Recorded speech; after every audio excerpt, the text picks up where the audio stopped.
Ukiwaona watu wote walioko hapa ni wale wale, sema ni wale wale. Uliyekaa naye hapo pembeni yako ni yule yule. Mtagombana leo, lakini ni yule yule. Unawahitaji watu wakati wote. Uwe na cheo usiwe na cheo, unahitaji watu. Uwe na fedha usiwe na fedha, unahitaji watu.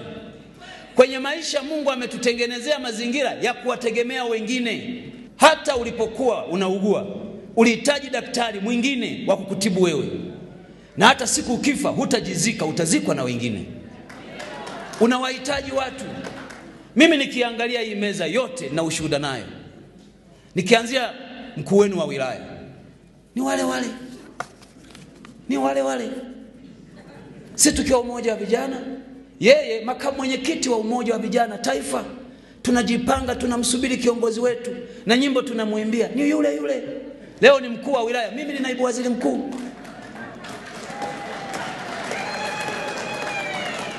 Mkuu wa mkoa akiwa chama alikuwa kiongozi wetu, akaletwa hapa Kahama akawa mkuu wa wilaya. Maisha yameenda, amekuwa naibu katibu mkuu wa chama, akawa kiongozi mkubwa wa chama. Mimi nilikuwa waziri, yeye mkuu wa wilaya. Leo mkuu wa mkoa, mimi naibu waziri mkuu, waziri wa nishati, mjumbe wa halmashauri kuu ya taifa. Watu ni wale wale.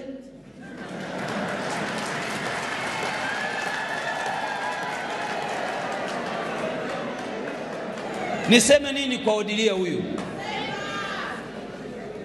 Odilia alikuwa katibu wa vijana wilaya ya Geita. Mimi wakati ule nikiwa mwenyekiti wa jumuiya ya wazazi wa mkoa wa Geita. Baadaye maisha yamekwenda, ameletwa Bukombe, amekuwa katibu wangu wa chama.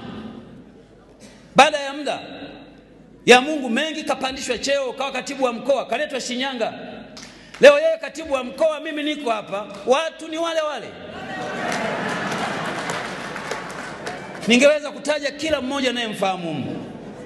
Lakini kwa nini nasema hiki? Katika maisha usigombane na mtu, sababu kuna wakati utamhitaji.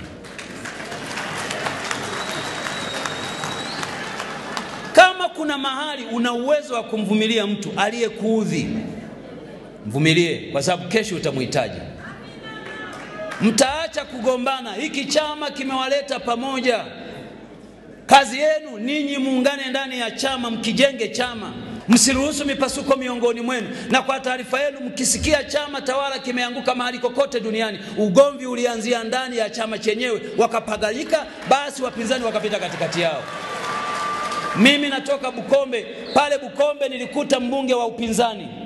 Aliyempa ubunge ni wana CCM wenyewe. Kwa nini? Waligombana ndani. Walivyogombana ndani, wakasema tukose wote, akaingia wa upinzani. Matokeo yake maendeleo yakasimama, miaka 5 hakuwa na maendeleo. Leo tunahubiri upendo kwa sababu tunajua iko nguvu kwenye upendo kwa ajili ya kuwaletea maendeleo watu.